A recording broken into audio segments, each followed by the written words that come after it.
သာသနာတော်နှစ်2550ခုနှစ်ကောဇာတက္ကရာ1385ခုနှစ်တော်သတင်းလာပြီကျော်14ရက်2013ခုနှစ်အောက်တိုဘာလ3ရက်မန္တလေးတိုင်းဒေသကြီးရသားမြို့နယ်ကုမဲမြို့ရွှေရောင်တောက်ပရိပ်မြတ်စွာဘုရားအောင်မင်္ဂလာဓမ္မသဘင်၌ကျင်းပပြုလုပ်အပ်သည့်ကုမဲတိုက်နယ်မလွန်သံလူတင်းကောက်အဖွဲ့၏ဓမ္မသဘင်အခမ်းအနား၌ကုမဲမြို့တည်ရနေပူအောင်လင်းတော်ချီတီဝင်းအမွန်ညီကိုမိသားစုနှင့်ကုမဲမြို့ချမ်းမြပါစီရနေဦးမြင့်နိုင်တော်ဆိုင်ရည်နှင့်သမီးမကောင်းမောင်မြင့်မမြတ်နိုးမြင့်စေရနာရွှေဆိုင်မိသားစုတို့အမတဒါနဓမ္မဒါနအဖြစ်ဖြင့်ဟောကြားအပ်သောဝိပဿနာတုဝေတောလေးတဲ့အကြောင်းတရားဒေသနာတော်ဒီကနေ့ညဓမ္မသဘင်ခန္ဓာကိုတေကုန်းတော်သခင်ရှင်တော်မြတ်ဘုရား၏မဟာကရုဏာကိုအာယုပြုကာတိကျဖွဲ့ဆိုအပ်သောဝန္ဒနာပနာမအာတိတဂါထာကိုရွတ်ဆိုပူဇော်ခြင်းဖြင့်စတင်ကြရအောင်ယောကပကောတိဟိပိအပမေယံကာလံကရွန်တော်အတိတုကရာနိခေရံကတောလောကဟိတယနာသောနမောမကာရုဏိကတတတယောနာအကျော်ဝေလီယမြာစွာတတဝါဤသံနာတိပါလောလာတောင်းတကုံပေါင်းခါတဲ့ဖြင့်နာထမြေများခြင်းရှင်တော်မြတ်ဗျာသည်ကပ္ပကောတိဟိပိဂရေကဘာအရေးအတွက်သင်္ချာတို့ဖြင့်တော်လဲအဘေမေယံရေတဲ့တိုင်းကဖော်ပြခြင်းငါမစွမ်းနိုင်ပါတော့ကာလလေးအသိကေသိနေကဘာရှိကြသောကာလပတ်လုံးလောကဣဒယတတလောကဤအကျိုးစီးပွားအလို့ငါအတိဒုက္ခရာနိဥစ္စာအသက်ချေလက်အင်္ဂါမိတ္တကြီးမှသမိတာနှင့်သက်ထားဇနီးသွင်းင်းကြီးဟုကတိထားဘွယ်90အသူအလွန်ခဲရင်တော်မူတော့ကို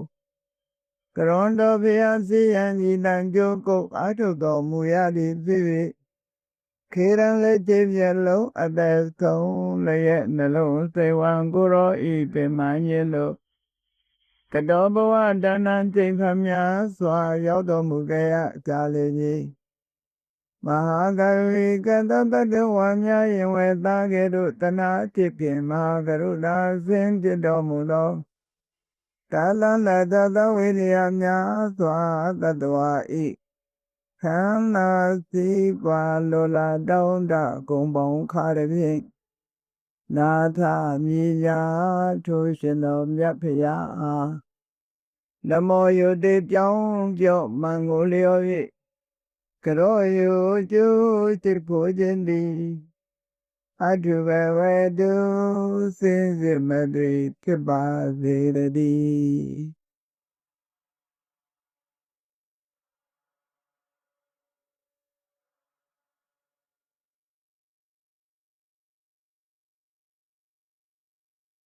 ဝိပဿနာပြုဝဲတော်လေးတဲ့ဘုရားဘာသာဝင်သူတော်စင်တွေအနေနဲ့အမြင့်ဆုံးလုပ်ငန်းလို့ပြောရမယ်ကမ္မထံဘာဝနာအားထုတ်ကြတဲ့ပုဂ္ဂိုလ်တိုင်းအနိစ္စတောဒုက္ခတောအနတ္တတောဆိုတဲ့ပါဠိမှာတောဆိုတဲ့စကားလုံးကိုသုံးသပ်ထားတာတောဆိုတဲ့စကားလုံးနဲ့သုံးသပ်ထားတာပုဒ်ရေပေါင်း40ရှိအဲ့ဒါကိုပဲတော40လို့ဒီလိုခေါ်တယ်ဗမာမှာတော့တောဆိုတာတစ်ပင်တွေထူတတ်တဲ့ရဒေသကိုရည်ညွှန်းတာဖြစ်တယ်အခုတော40ဆိုတာကတော့ ဝိပဿနာတရားကျင့်ကြံကြိုးကုပ်ပွားများအထောက်ကြမဲ့ယောဂီပုဂ္ဂိုလ်တွေအနေနဲ့ဝိပဿနာရှုဖို့ရှုခွက်ပေါင်း40ဆိုတာကိုဖော်ပြရှုဖို့အသင်းညာ40ဖော်ပြအဲ့တော့ဘုရားဘာသာဝင်လည်းဖြစ်တာမြတ်စွာဘုရားသာသနာတော်နဲ့လည်းကြုံတွေ့လာကြကြုံတွေ့လာတဲ့အခါမှာကုသိုလ်ကောင်းမှုမျိုးမျိုးလုပ်ကြတဲ့ထဲဒါနကောင်းမှုလည်းလုပ်ကြရတယ်သီလကောင်းမှုဆိုတာလည်းလုပ်ကြဘာဝနာကောင်းမှုဆိုတာလည်းလုပ်ကြအဲ့လိုလုပ်တဲ့အထဲမှာတဏှာဥဒ္ဒလွတ်ဖို့နိဗ္ဗာန်ချမ်းသာကိုမျက်မှောက်ပြုဖို့အနိကဆုံးအလုပ်ကတော့ဘာဝနာကောင်းမှုဆိုတဲ့အလုပ်ပဲဖြစ်တယ်ပေါ့ဒါနကောင်းမှုလုပ်လို့နိဗ္ဗာန်မရဘူးလားလို့ဆိုတော့နိဗ္ဗာန်ကိုဥတည်ပြီးတော့လုပ်တဲ့ဒါနဟာနိဗ္ဗာန်ရဖို့အတွက်အပေကောင်းအနေကောင်းတွေတော့ဖန်တီးပေးမှာဖြစ်ပါသီလနဲ့နိဗ္ဗာန်မရဘူးလားဆိုလို့တင်လေသီလကောင်းမှုလုပ်သည့်အတွက်ကြောင့်နိဗ္ဗာန်လမ်းကြောင်းပေါ်ရောက်အောင်တော့သီလကသွမ်းဆောင်ပေးမှာပဲသို့တော့ဘာဝနာကျင့်စဉ်တစ်ခုဝိပဿနာဉာဏ်မဖြစ်ဘဲနဲ့ကတော့နိဗ္ဗာန်ဆိုတာမြင်နိုင်ဖို့မရှိဘူးပေါ့နော်ဒါကြောင့်မို့နိဗ္ဗာန်ကိုလိုချင်ကြတဲ့ပုဂ္ဂိုလ်တွေအနေနဲ့နိမန်လမ်းမှန်နဲ့မြည်လို့ညီပုံဝိပဿနာတရားအထောက်ရမယ်လို့ဆိုတာသိစုရှင်ဆရာတော်ကြီးတွေထိုနေရာဒေသတွေမှာကပ္ပဋ္ဌာန်းရိပ်သာတွေဖွင့်လှစ်ပြီးတော့တရားဓမ္မကိုပြသကြတယ်မြန်မာနိုင်ငံမှာထင်ရှားကြော်ကြားတဲ့ဆရာတော်ကြီးတွေဆိုရင်လေရီဆရာတော်ကြီးကလည်းထင်ရှားကြော်ကြားတယ်ထိုလည်းစီဆရာတော်ကြီးရဲ့နိနာလေးတရားခံပြီးတော့နောက်ထပ်ကျင့်ကြံကမ္မဋ္ဌာန်းဘာဝနာကျင့်ကြံလေးကိုဟောပြောကြတဲ့ဆရာတော်တွေလည်းထင်ရှားကြမိုးကုတ်ဆရာတော်ဘုရားကြီးကလည်းထင်ရှားတယ်မဟာသီဆရာတော်ဘုရားကြီးတော့လည်းထင်ရှားတယ်ပေါ့ရေရံကသုံးလုံးဆရာတော်ကြီးတို့ဆိုတာလည်းထင်ရှားတယ်သို့တော့မဟာသီဆရာတော်ဘုရားကြီးတို့မိုးကုတ်ဆရာတော်ဘုရားကြီးတို့လေရီဆရာတော်ဘုရားကြီးတို့ဆိုတာကာနဲ့ပေနဲ့ဘုရားရဆောင်ဟောကြားတော်မူခဲ့တဲ့ဒေသနာတော်နည်းတွေနဲ့ညှိပြီးတော့ကမ္မဋ္ဌာန်းကျင့်စဉ်တွေကိုတပည့်ပိဋကတ်တို့ဟာဟောကြားသုံးမှပေးကြတာဖြစ်လို့သိဏလန်းအေဂျင့်မှုကိုအထိုက်လျောက်ရရှိကြဒီနေ့ကဘာမှာဘုရားဘာသာနဲ့ပတ်သက်ပြီးတော့လူတွေစိတ်အဝင်စားဆုံးလုပ်ငန်းဟာဘာလဲလို့မေးလို့ရှိရင်ကမ္မဋ္ဌာန်းအထုတ်တဲ့အလုပ်ပဲကမ္မဋ္ဌာန်းအထုတ်တာကိုနိုင်ငံရခြားတိုင်းတစ်ပါးမှာနေကြတဲ့ဘုရားဘာသာကိုစိတ်ဝင်စားကြတဲ့ပုဂ္ဂိုလ်တိုင်းဟာ meditation center လို့ခေါ်တဲ့ကမ္မဋ္ဌာန်းရိပ်သာတွေတွားပြီးတော့တရားဓမ္မကိုရှုကြတရားဓမ္မပြညာကျုပ်ကိုအထုတ်ခြင်းဖြင့်ဒါနကုသိုလ်ပြုရတဲ့လည်းမတူတဲ့သီလကုသိုလ်ပြုရတဲ့လည်းမတူတဲ့တိုက်ရိုက်သင်္ကလုံးအေးချမ်းမှုဆိုတာလေးကိုပြားသိပြီးတော့သွားကြတယ်ဒါကြောင့်မို့လို့သင်္ကလုံးအေးချမ်းမှုဒီဘဝမှာတည်းမဲ့သိရဲ့ပူလောင်မှုကိုဖြစ်စေနိုင်တဲ့လောဘဒေါသမောဟဆိုတဲ့တရားတွေကိုလျှော့ချပြီးစိတ်နှလုံးအေးချမ်းမှုကိုရယူနိုင်ရတယ်ဆိုတာဟောဒီဝိပဿနာကျင့်စဉ်လမ်းကြောင်းကသွားမှရနိုင်တာဖြစ်တယ်ပေါ့ကြောင့်မို့တို့တွေဘုရားဝါဒဝင်ဖြစ်လာတဲ့အခါနိဗ္ဗာန်ကိုဘယ်လမ်းကသွားမလဲလို့ဆိုရင်အခုပြောတဲ့ဝိပဿနာကျင့်စဉ်လမ်းကပဲသွားကြအဲ့တော့လမ်းမတိပဲနဲ့သွားလို့ကျင်ရောက်ပါမလားရောက်နိုင်တယ်ဒါကြောင့်မို့လို့လမ်းတိဖို့ဆိုဘုဒ္ဓမအရေးကြီးရပေါ့ရသော်တရားကမဟာသတိပဋ္ဌာန်တုတ်ကိုဟောထားတယ်မဟာသတိပဋ္ဌာန်တုတ်အကမှာဆိုလို့ကျင်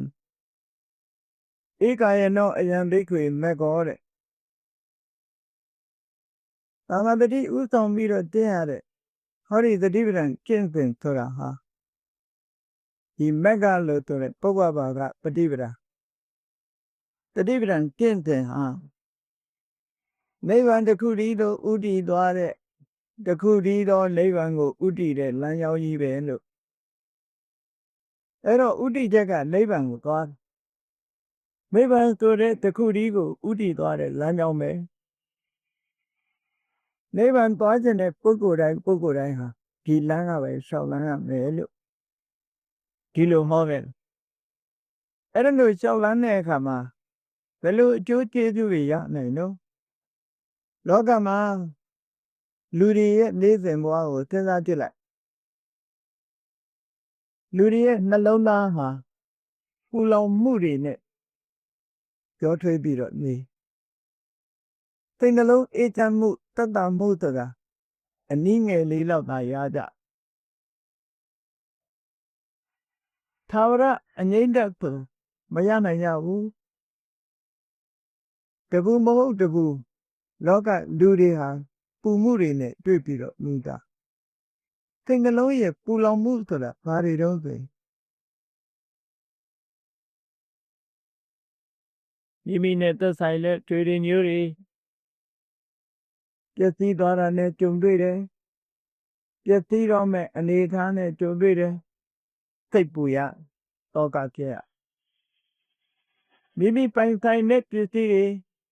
Just see Moon at Jumya. Take Buya. Maybe go to yoga with an ayade. Take Buya. Oh. Toluraga.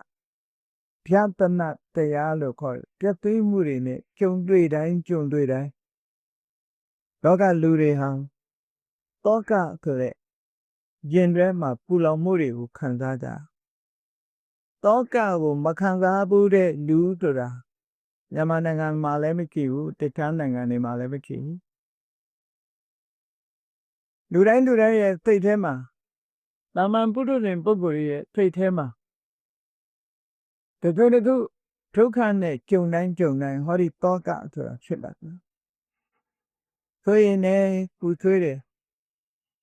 Anything alone, Pulau Mutore, Toga. Lomiaucella, look me, alone, Lomiautina. Let go Yara. Eddie Toga, Lomiaucan Nutin, Hori Lanyanga, shout, yo. I don't measure who to the Poco ha, Toga. Go ye move away. Malomia can a Pogo look, Yolovia, Bula. Ya, no? Toga. Lomia can about solution, Gilanga shower. Gilanga, my solution, Toga, Lomia Pocho, should I rule below Tora, no? Oh, not a good. Turima Toga thing, Dinia Marin Yat or the labo, Miabu. Temia, Killa de Cajaro, Nay, Metaja Ula. Era who pretty while call it. Think alone, Pulong Muri, Pimbia la deco. Yellow and they trella vida. Mama, Jama Machipolare, about the Muine. Moyare to the Pola red. Eddie Mutia again to the pretty one mule. No milking solution, Tilano may show. Tilano may call again. Mutuian to the Piero Calam, Lomiana wounded. Now the Kua. Good thing agent, taking agent. Loga Lurehan, good thing Musrale, Kundria. Taking a Muturale, Kundria. Davian, good thing moon, taking a moot.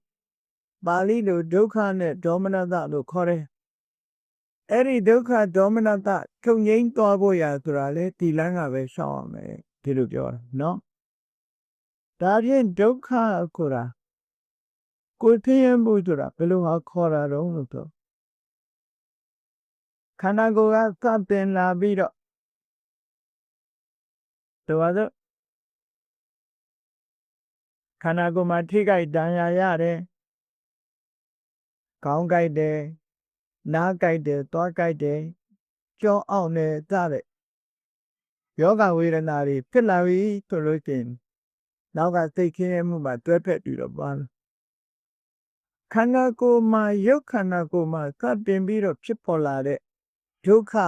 စိတ်ထိအောင်အကျိုးသက်ရောက်ဒီလိုဆိုလို့နော်အဲ့ဒါကိုကာယကဒုက္ခလို့ခေါ်လားကာယကဒုက္ခဆိုတာရုပ်ခန္ဓာကိုယ်ကြီးကနေစတင်ပြီးတော့ဖြစ်ပေါ်လာတဲ့ဆင်းရဲဒုက္ခတဲ့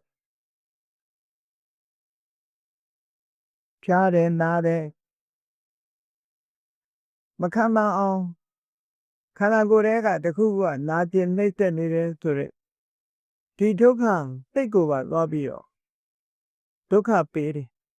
သို့တော်လည်းခန္ဓာကိုယ်ရုပ်ခန္ဓာကိုယ်ကစတာဖြစ်သောကြောင့်သူ့ကိုကာယကဒုက္ခလို့ခေါ်တာ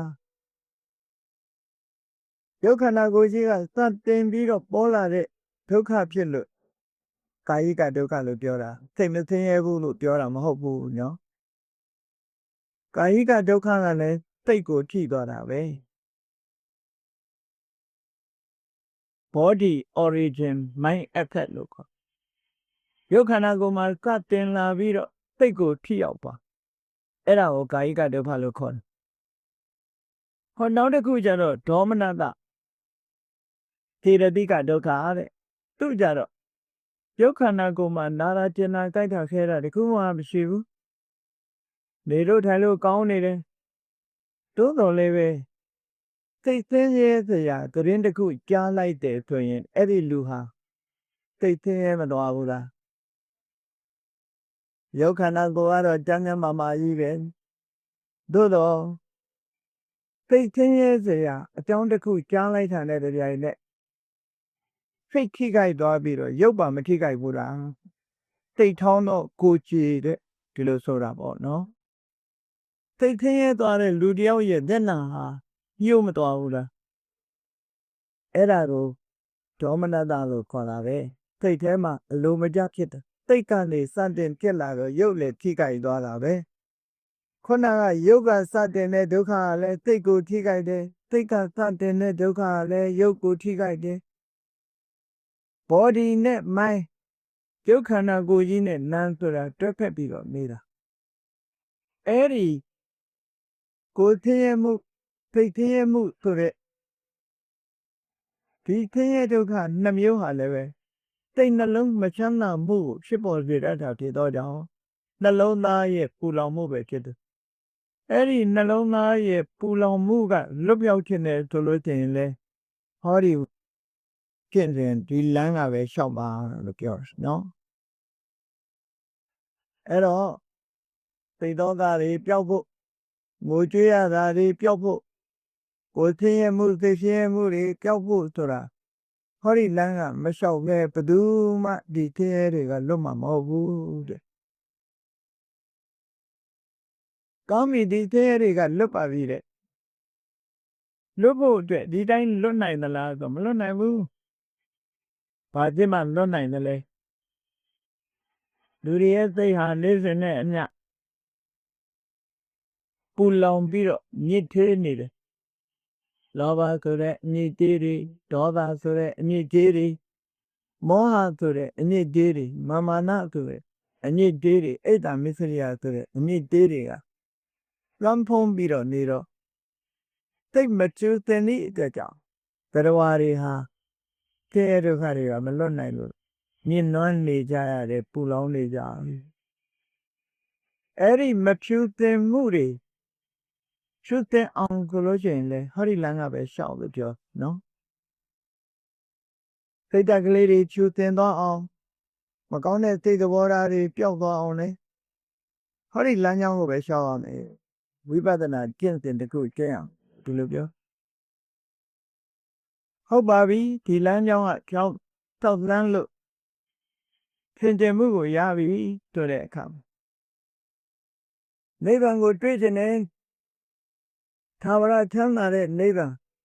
ကိုခြင်းစင်ရဲ့နာခြင်းစင်ရဲ့သိခြင်းစင်ရဲ့ဆိုတာဒီမရှိတဲ့နိဗ္ဗာန်အဲ့ဒီနိဗ္ဗာန်ကိုဘယ်လမ်းကသွားမလဲလို့ဆိုလို့ရှိရင်လေဟောဒီဝိပဿနာကျင့်စဉ်ပေါ်မှာရှောက်လန်းလိုက်ခြင်းအဖြစ်ညာယတအဓိကမှာက နိဗ္ဗာန်လမ်းကြောင်းကြီးကိုတွေ့သွားလိမ့်မယ်တဲ့ဒီပေါ်မှာတောက်မှနိဗ္ဗာန်လမ်းကြောင်းကိုတွေ့မယ်ဆိုလို့ဟုတ်တယ်ထိုင်ပြီးတူတောင်းနေုံတော့အခြေအနေကောင်းုံတော့ပဲဖြစ်မယ်နိဗ္ဗာန်လမ်းကြောင်းပေါ်ရောက်နိုင်ပါမလားမရောက်နိုင်ဘူးဟိုဘက်ကန်းကူးခြင်းတဲ့ပုဂ္ဂိုလ်တယောက်ဟာဒီဘက်ကန်းမှာထိုင်ပြီးတော့ဟေးဟိုဘက်ကန်းငါဖြီလာကြလားမှာမင်းဘက်ကိုငါကူးခြင်းနဲ့ဆိုရင်ဟိုဘက်ကန်းကဒီဘက်ကိုလာပါမလားဒါမြတ်စွာဘုရားပေးတဲ့ဥပမာနော်မြတ်စွာဘုရားပေးတဲ့ဥပမာဟိုဘက်ကန်းရောက်ခြင်းနဲ့ဆိုရင်ဘာလို့ရသွားရမယ်လေဒီလိုက်စာတဲ့အခါမှာခီးတရားလေတို့တင်မောတို့ဖောင်တို့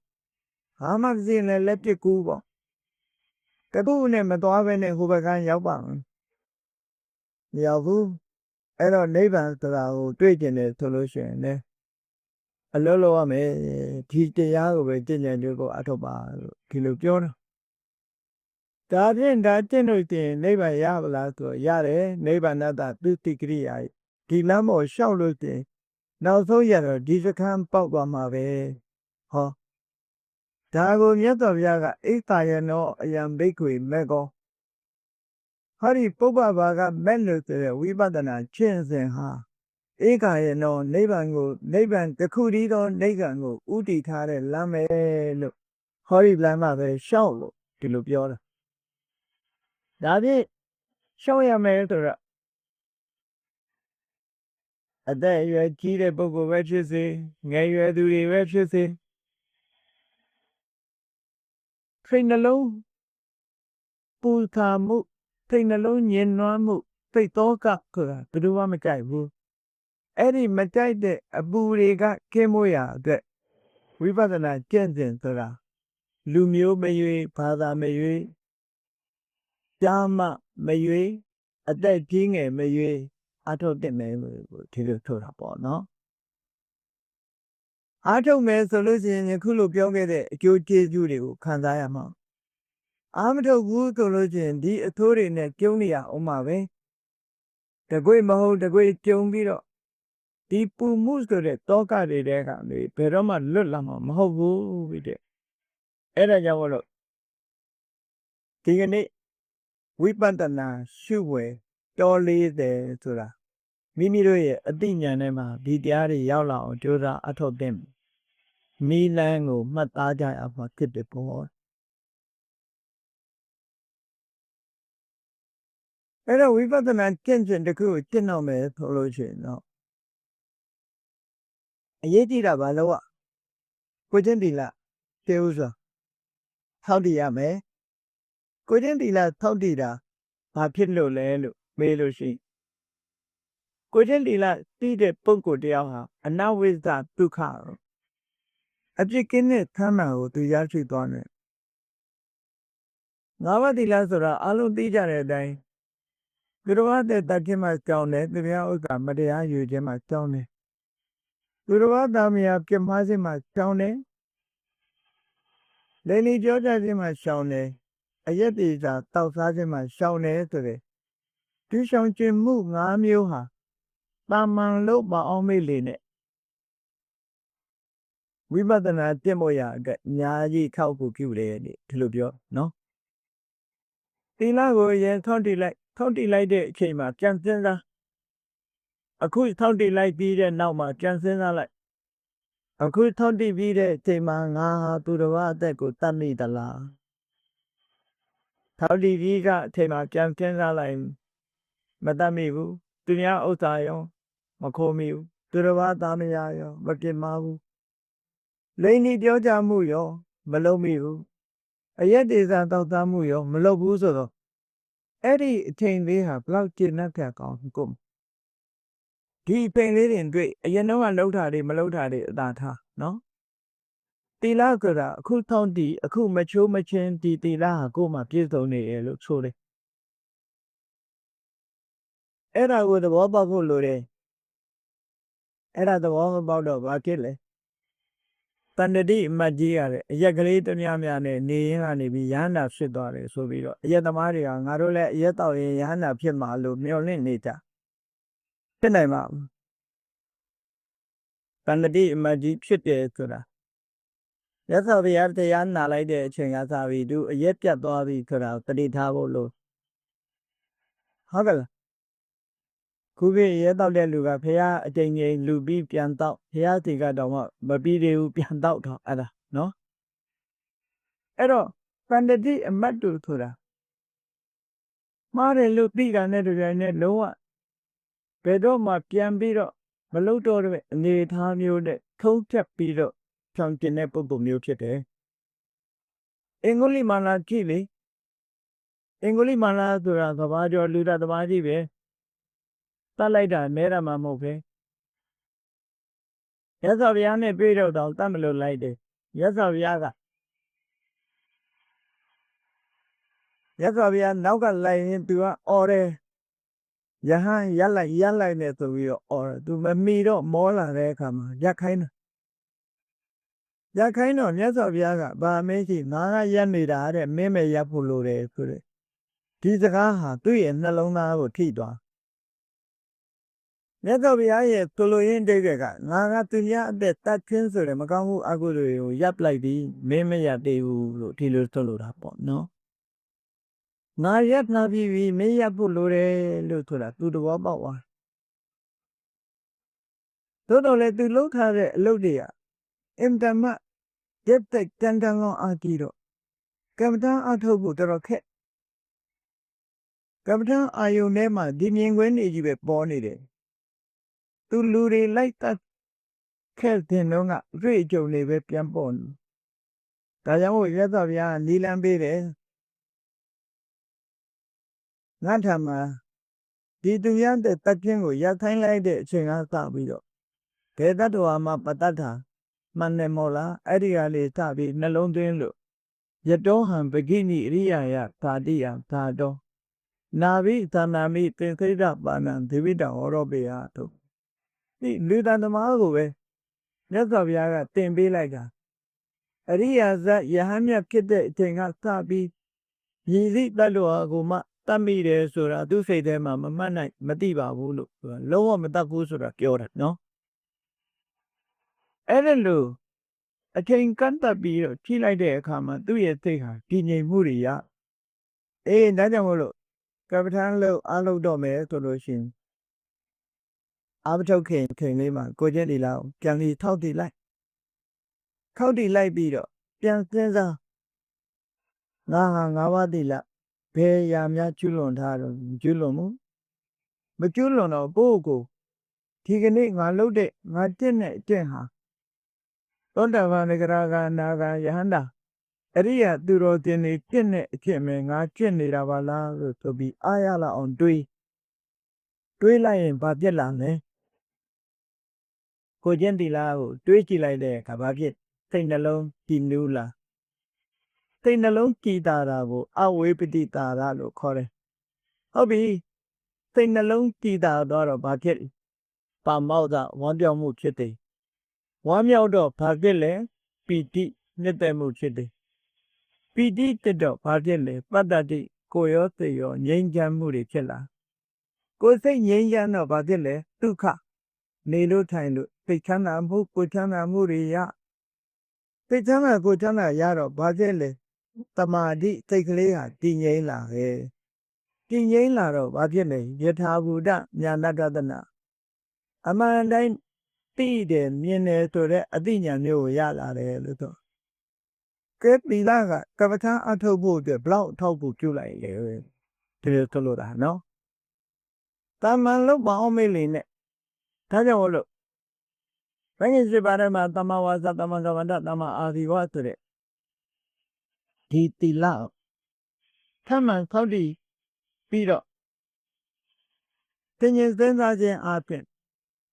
သီလရဲ့ဉာဏ်တော်ဝယ်ကောင်းတဲ့အကျင့်တွေကိုသိပြီးတော့လူဟာအနဝိဇ္ဇဒုက္ခအပြစ်ကင်းတဲ့သမ်းမှန်မျိုးကိုခံစားရခဲ့လာတဲ့အဲ့ဒီခံစားရရှိမှုမျိုးကိုအင်အားအရှိသုံးချပြီးတော့ဝိပဿနာကျင့်စဉ်တစ်ခုကျင့်ဖို့လို့ဆိုတာနော်ဝိပဿနာကျင့်စဉ်တစ်ခုကျင့်နေဟိုအဝေးတွေမတွေးနဲ့ခုချိန်မှာငါသီလပြည့်စုံနေတယ်ဆိုတာကိုသင်လား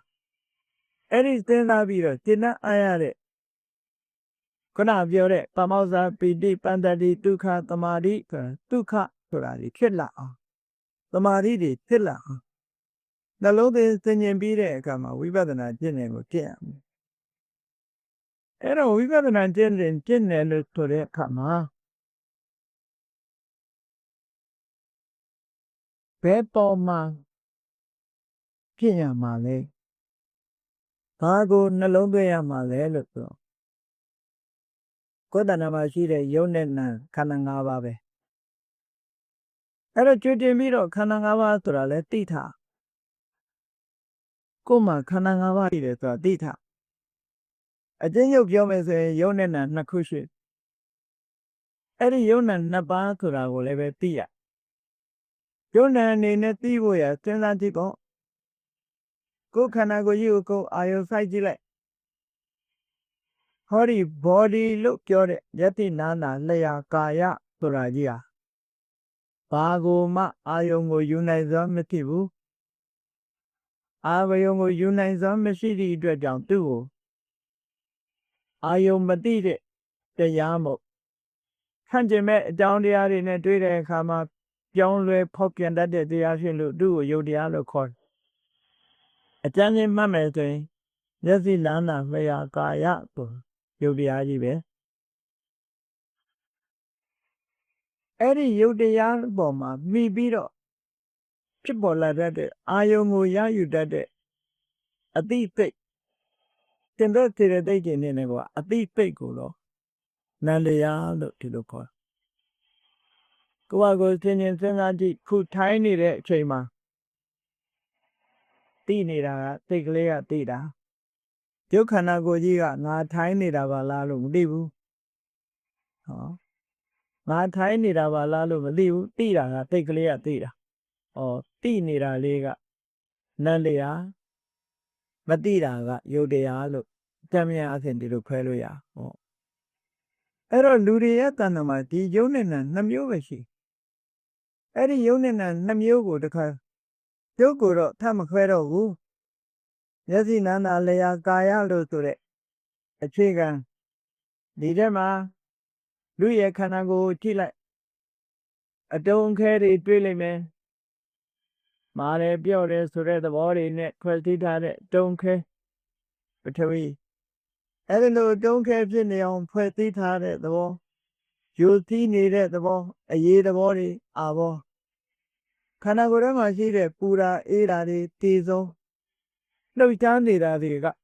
တွန်းကန်ထားတာတွေကဝါရောလို့ဆိုဟောဓာတ်ကြီးလေးပါလည်းပဲအကြမ်းမြင်အားဖြင့်သင်စားလို့ရဟောနော်အဲ့ဒါတွေဟာယုတ်တရားတွေပဲအဲ့ဒီယုတ်တရားတွေပေါ်မှာမိပြီးတော့ဖြစ်နေတဲ့နော်တဘာဝတရားတစ်ခု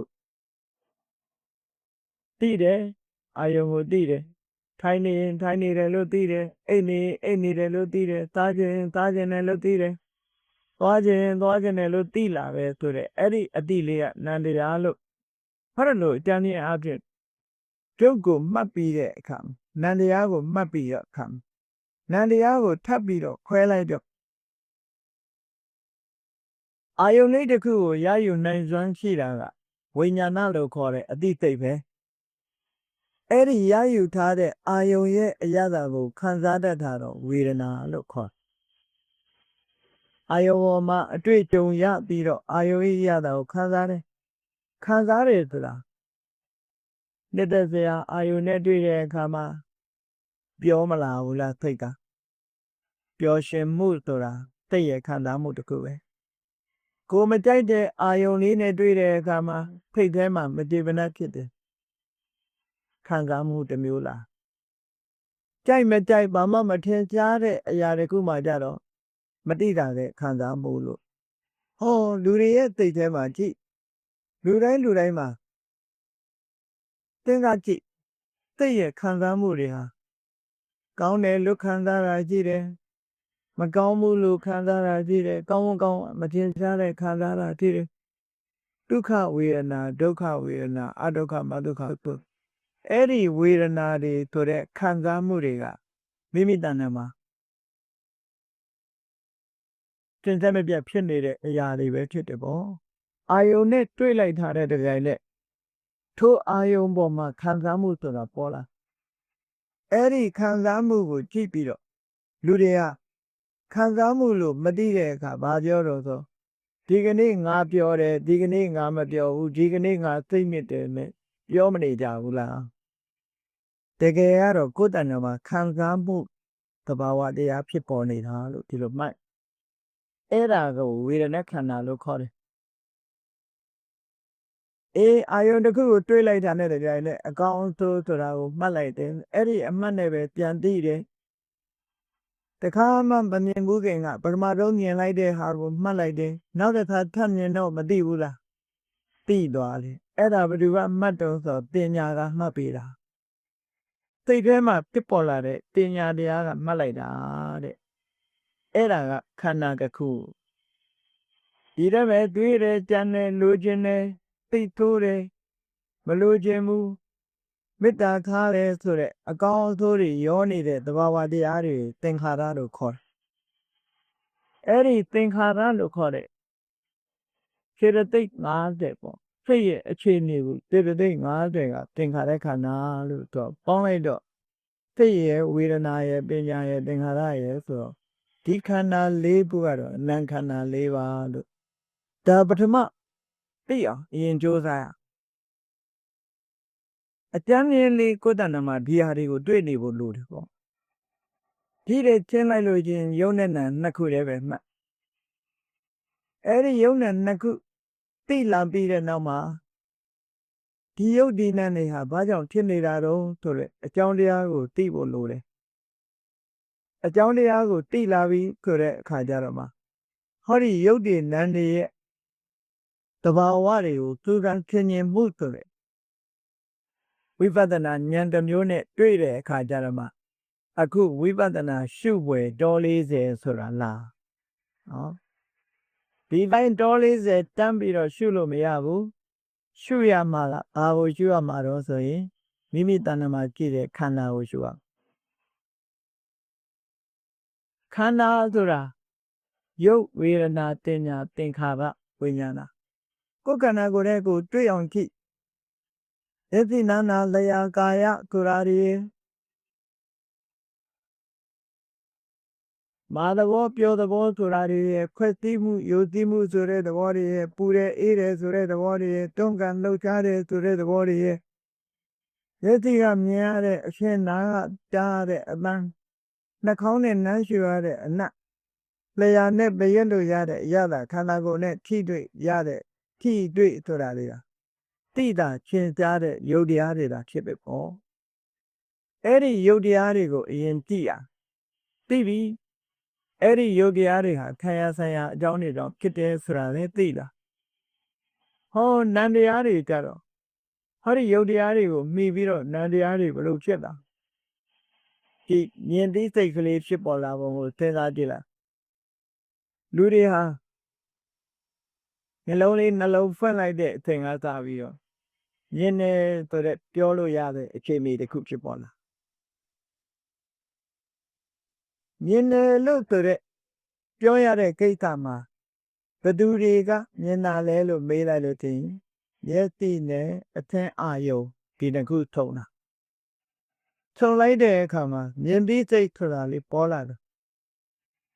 လက်နဲ့မီးတင်နဲ့ထုံလိုက်တဲ့အခါမှာဖိပြီးတော့ချက်လိုက်တော့ဗာဖြစ်လေမီးတောက်လေးပေါ်မလာဘူးလားပေါ်လာတယ်အဲ့ဒါလိုပဲမြို့ကြီးနဲ့အထင်ထုံလိုက်တာတိုက်ခိုက်မှုတစ်ခုပဲတောင်းနဲ့လက်နဲ့ထိလိုက်တဲ့အခါမှာတောင်းတန်လေးထွက်မလာဘူးလားတောင်းရိုးနဲ့လက်နဲ့ထိလိုက်တဲ့အခါမှာတောင်းတန်လေးထွက်လာတယ်လို့ပဲမျက်စိနဲ့အထင်နှစ်ခုထုံလိုက်တဲ့အခါမှာမြင်သိစိတ်ဆိုတာလေးပေါ်လာတယ်ဒီလိုပြောတာနော်အဲ့ဒီမြင်သိစိတ်ကလေးပေါ်လာပြီဆိုတဲ့အချက်ဒါဖြင့်မြင်တယ်လို့ပြောတဲ့မြင်သိစိတ်လေးဟာဘာကြောင့်ပေါ်လာတာလဲဆိုမျက်စိရဲ့အစင်းရဲ့ဒီတစ်ခုထုံပြီးတဲ့ကြောင့်ပေါ်လာတယ်ဆိုတဲ့အကြောင်းဟာမရှင်းရှားဘူးလားမထုံခင်ကမျက်စိထဲမှာရှိနေတာမဟုတ်ဘူးအထင်အာယုန်ထဲမှာလည်းရှိနေတာမဟုတ်ဘူးထုံလိုက်တဲ့အခါတိုက်လိုက်တဲ့အခါမှာပေါ်လာ ထင်ရှားအောင်ကြည့်မဲ့တဲ့တောင်းရိုးထဲမှာလည်းအတန်ကြည့်နေတာမဟုတ်ဘူးတောင်းအိုးထဲမှာလည်းအတန်ကြည့်နေတာမဟုတ်ဘူးပြီးတဲ့လက်ထဲမှာလည်းပဲအတန်ကြည့်နေတာမဟုတ်ဘူးလက်နဲ့တောင်းရိုးနဲ့ထိလိုက်တဲ့အခါမှတောင်းတန်ထွက်လာတာမဟုတ်လား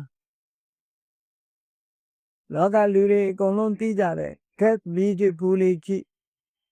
သွားရလာရအိတ်တော်နဲ့တောင်ထဲ့သွားသေးတယ်စီကရက်တောက်ချင်တဲ့လူတွေထိတ်ကြိုက်တဲ့လူတွေကထဲ့သွား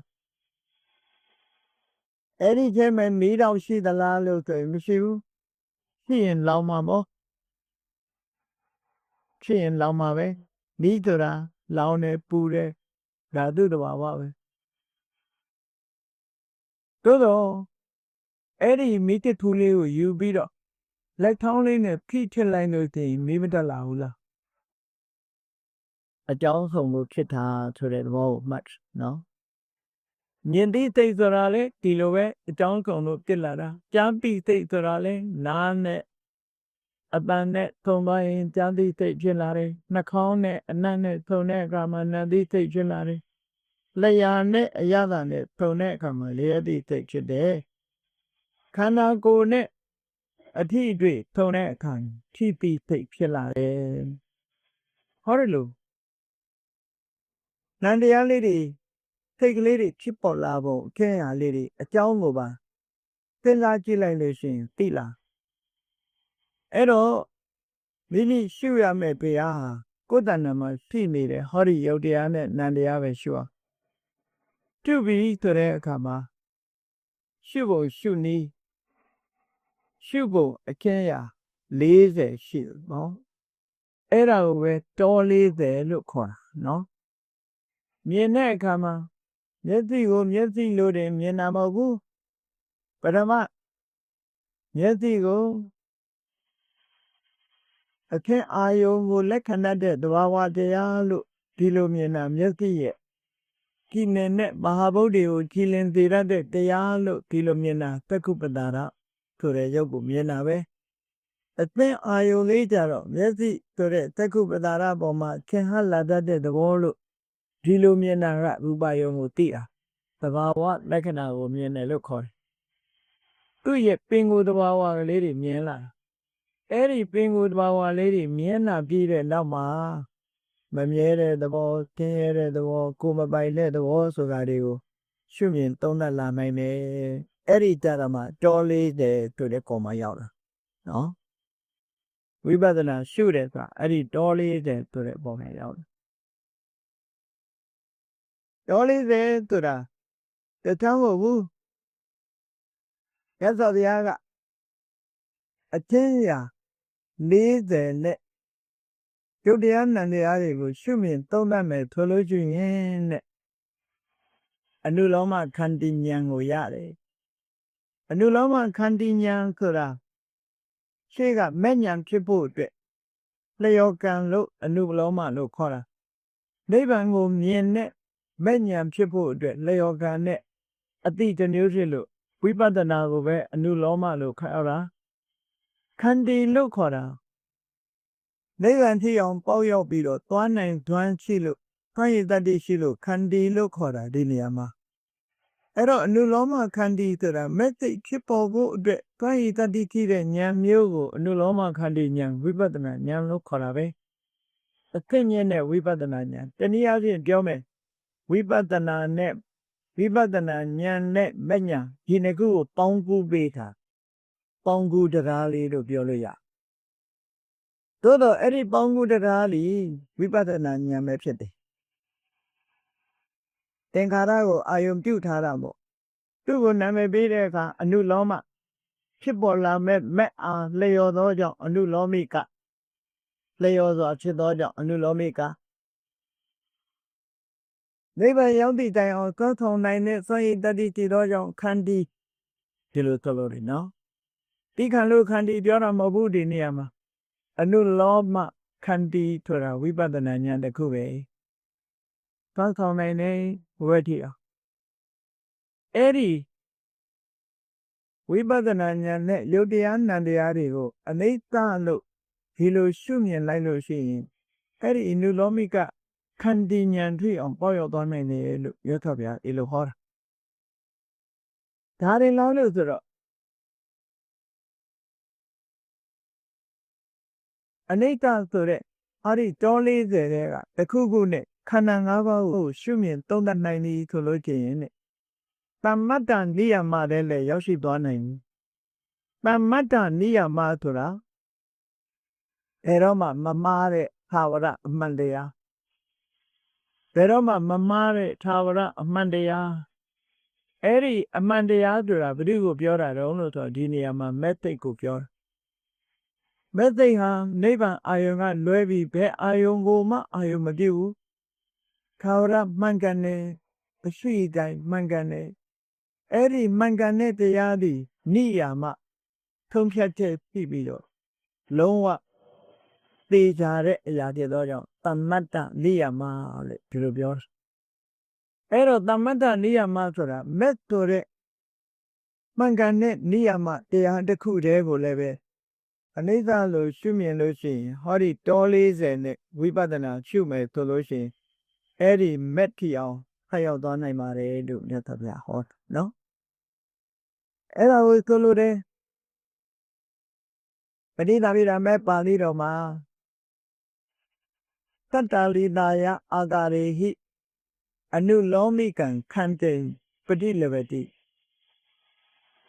ယုတ်တရားနံတရားတွေကိုရှင်းရ40နဲ့ရှုမြင်သုံးသပ်တဲ့ယောဂီပုဂ္ဂိုလ်ဟာအနုလောမခန္တီဉာဏ်ဆိုတာကို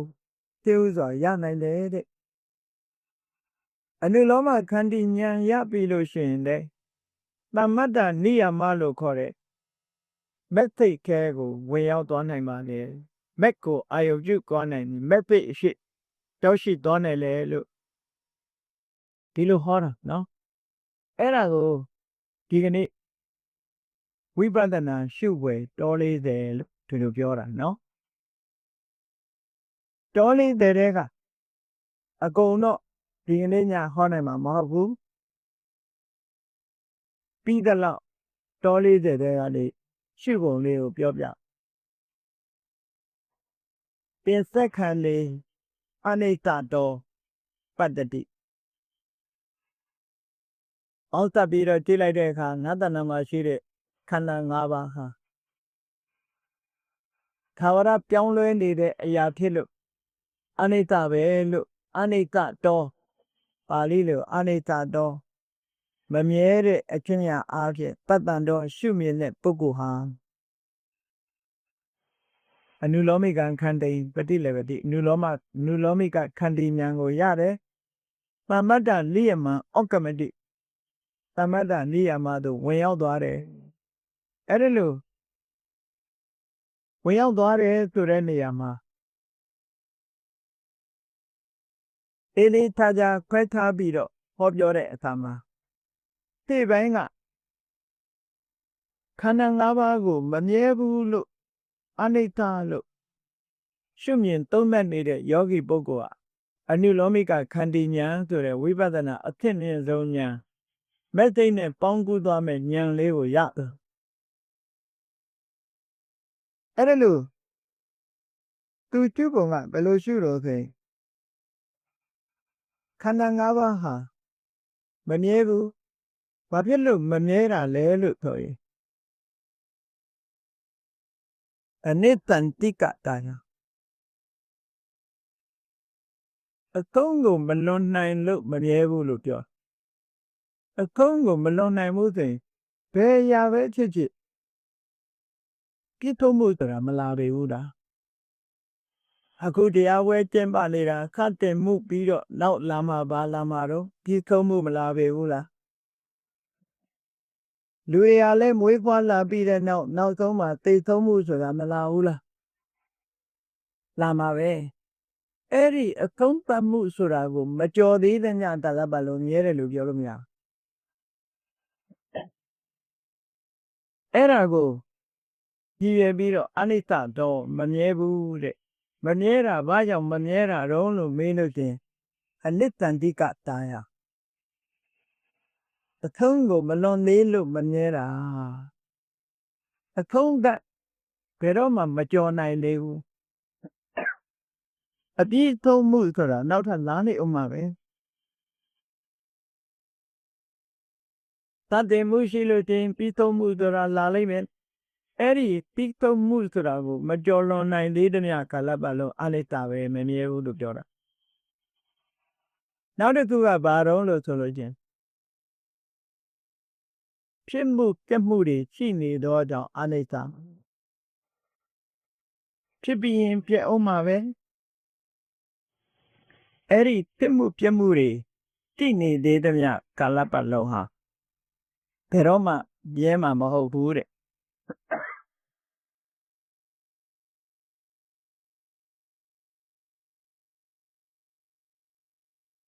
အဲ့လိုဆိုလို့တယ်အာဒီအန္တတာယအစရှိတယ်အထုံးရှိတယ်တတ်တယ်မှုရှိတဲ့အရာမှန်တယ်မြအစရှိတယ်အထုံးရှိတယ်ဆိုလို့ရှိရင်မမြဲတဲ့သဘောကိုပေါက်ထောင်တာပဲနော်လူတွေကဘဝတစ်ခုကိုစတယ်စပြီးရင်သုံးသပ်မယ်ဘယ်လို့ပဲဖြစ်ဖြစ်စလုပ်တယ်ပြီးရင်သုံးသပ်ရတယ်ဟောစတင်ရင်သုံးသပ်ခြင်းနေပဲပြီအောင်နေပင်ကြီးကထွက်လာတယ်ညနေကျတော့ဘာဖြစ်သွားဝင်ရောက်သွားတာပဲပန်းကလေးဟာပွင့်လာတာဒါစတင်ခြင်းလို့ခေါ်တယ်ပြီးတဲ့အခါကျတော့နွမ်းပြီးတော့ကြွေးကြမသွားဘူးလားအသီးလေးတစ်ခုကသီးလာတယ်သီးလာပြီးတော့နောက်မှဲ့ပြီးတော့ကြွေးကြသွားတယ်ဟောစတင်ခြင်းနဲ့အဆုံးသတ်ခြင်းအဲ့ကြည့်လိုက်တော့စတင်ခြင်းနဲ့အဆုံးသတ်ခြင်းတွေကြည့်နေတဲ့များကာလပတ်လုံးအနိစ္စလို့ဒီကိုပြောတာနော်ဘယ်ရာပဲဖြစ်ဖြစ်စတင်မှုနဲ့အဆုံးသတ်မှုမရှိဘူးစတင်မှုနဲ့အဆုံးသတ်မှုမကင်းသေးတဲ့အရာမှန်တယ်များအနိစ္စအကုန်ကိုမကြော်သေးတဲ့များကာလပတ်လုံးအနိစ္စပဲလို့ဒီလိုဆိုလိုတာနော်ဒါကြောင့်မို့သဗ္ဗေတံကမှာထိုထားတာတော့အနိစ္စန္တိကဒါယအာဒီအန္တဝတ္တာယသာအနိစ္စတောပတ္တတိခွန်ကြီးတို့တွေရဲ့တဏ္ဍမှာပြုံးနံတရားတွေဟာဤသုံးမှုဆိုတာကိုဘယ်တော့မှမကြော်လွန်နိုင်နေဘူးလာအောင်ပဲပြီးသုံးမှုနဲ့ကြုံရမယ်နောက်တစ်ခုစတင်မှုရှိတယ်အဆုံးသတ်မှုရှိတယ်အဲ့ဒီစတင်မှုနဲ့အဆုံးသတ်ရှိနေတာဖြစ်သောကြောင့်အနိစ္စမမြဲဘူးလို့အဲ့ဒါလို့မမြဲဘူးလို့ရှုနေသမျှကာလရှုနိုင်သမျှကာလပတ်လုံးရှုတဲ့အခါမှာဝိပဿနာဉာဏ်ဆိုတာဖြစ်ပေါ်ပြီးတော့လာအဲ့ဒီမှာဘာပြောလဲလို့ဆိုရင်ပိဿခန္လေအလိဋ္ဌတောပတ္တန်တောအနုလောမိကံခန္တိန်ပฏิလေဝတိခန္ဓာ၅ပါးကိုမမြဲဘူးလို့ပြုလို့ခြင်းရင်အနုလောမိကခန္တိဉာဏ်ကိုရတယ်အနုလောမိကခန္တိဉာဏ်ဆိုတာမဲ့ဉာဏ်ကိုဥတည်နေတဲ့ဝိပဿနာဉာဏ်မဲ့ဉာဏ်နဲ့တည်လျော်စွာဖြစ်တဲ့ဝိပဿနာဉာဏ်အဲ့ဒီအနုလောမိကခန္တိဉာဏ်ရပြီးတဲ့အခါမှာ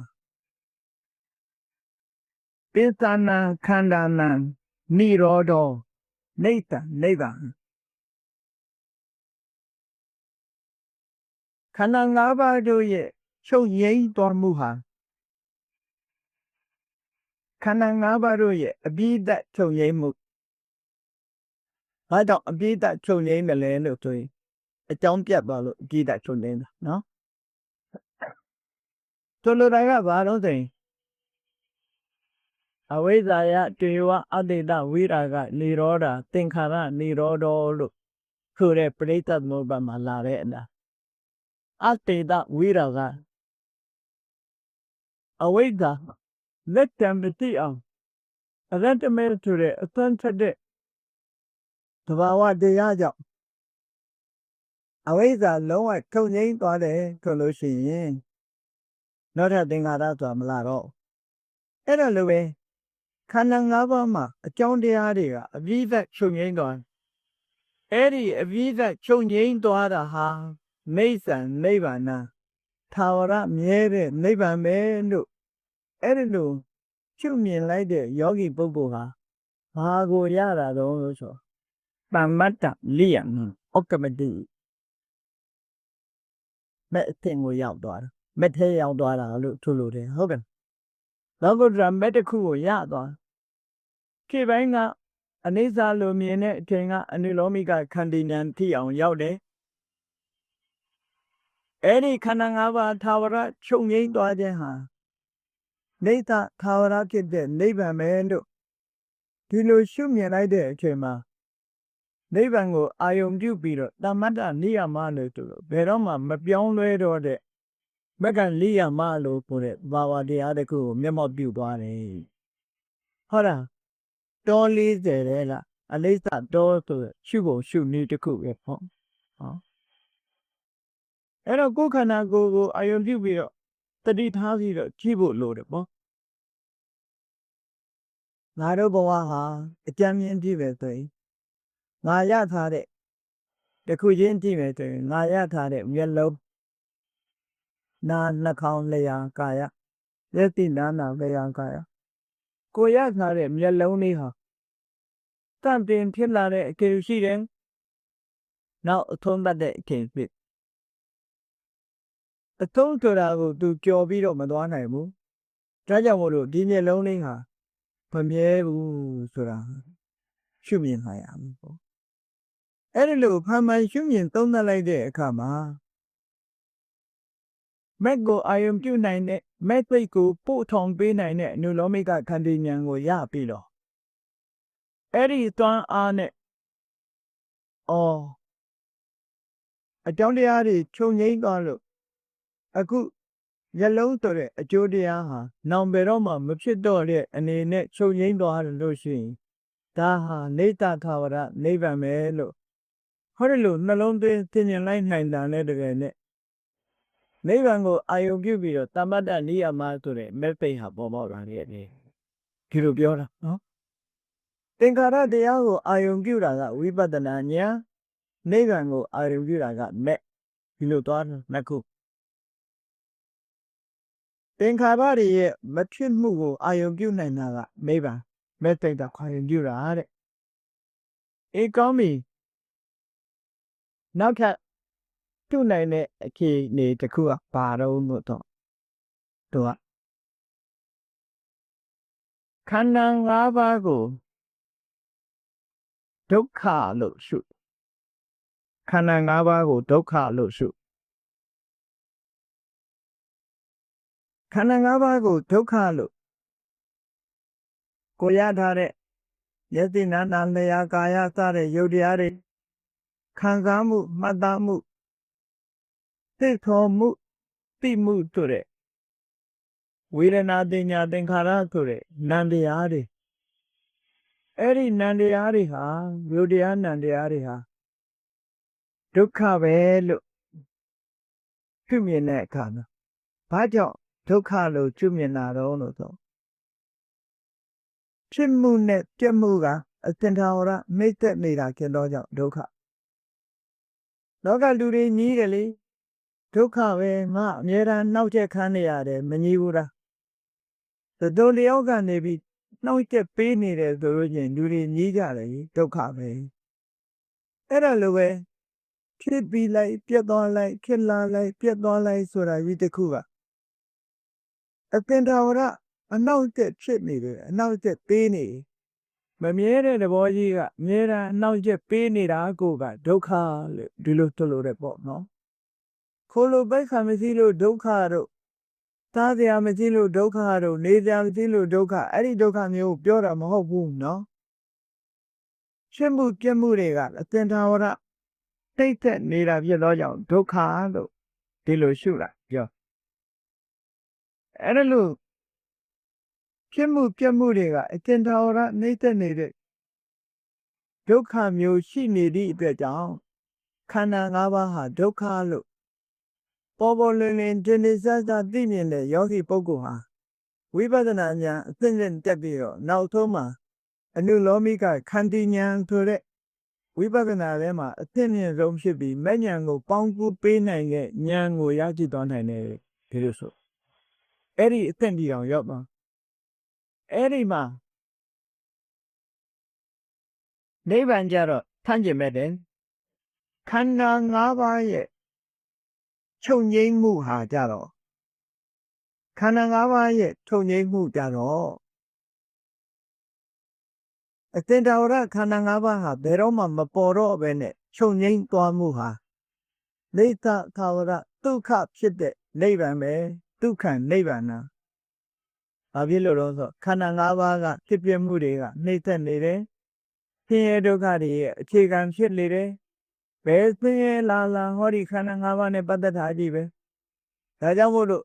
ဆင်းရဲဒုက္ခတွေခန္ဓာ၅ပါးဟာဆင်းရဲဒုက္ခတွေပြဖြစ်သောကြောင့်ဒုက္ခဖြစ်နေတယ်အဲ့ဒီခန္ဓာ၅ပါးလုံးဝချုပ်ငြိမ်းသွားပြီဆိုလို့ရှိရင်ထမ်းလာတဲ့နိဗ္ဗာန်ဆိုတာဖြစ်တာပဲလို့အဲ့ဒါလို့ရှုမြင်နိုင်တဲ့ပုဂ္ဂိုလ်ကြတော့ရှုမြင်လာတဲ့အခါကျတော့နိဗ္ဗာန်ကိုအာရုံပြုပြီးတော့တမ္မတ္တနိယမကိုဆိုတဲ့ method ပေါ်လာတယ်လို့ဒီလိုဆိုတာနော်အဲ့တော့တော40ကဝိပဿနာရှုတဲ့တော40ကနေပြီးတော့ခန့်ကျင်ဘက်ဖြစ်တဲ့နိဗ္ဗာန်ကိုမြင်ပြီးဆိုတဲ့အခါကျတော့မှတမ္မတ္တနိယမကိုရောက်တယ်လို့သူဟာနဲ့သူမြတ်စွာဘုရားအခုလိုခွဲခြားပြီးတော့ဟောတယ်ဒါကြောင့်မို့တရားချစ်ခင်သူတော်စင်ပြိဿအပေါင်းတို့ဝိပဿနာရှုဝယ်တော40ဆိုတဲ့မိမိတို့တဏ္ဍာမှာတကယ်ဖြစ်နေတဲ့သဘာဝတရားတွေကိုအမှတ်တမဲ့မနေကြပဲနဲ့တို့တွေဟာဘဝတစ်ခုရလာတဲ့အခါမှာ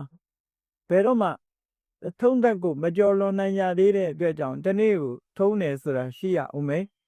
တို့တဏ္ဍာမှာဖြစ်တဲ့ယုတ်တရားနံတရားတွေဟာအသာရှိလို့အထုံးရှိကြမဲ့တရားတွေသာဖြစ်တယ်ဒါကြောင့်မမြဲတဲ့သဘောတရားတွေပါလားဒီခန္ဓာတွေလုံးဝချုပ်ငြိမ်းသွားမှသာလျှင်မြဲတဲ့နိဗ္ဗာန်ဆိုတာရရှိကြမှာပါတခါ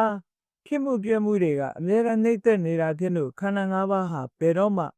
ထမ်းလာမှာမဟုတ်ဘူးဆင်းရဲဒုက္ခအသစ်ဖြစ်တယ်အဲ့ဒီခန္ဓာ၅ပါးချုပ်ငြိမ်းသွားမှသာလျှင်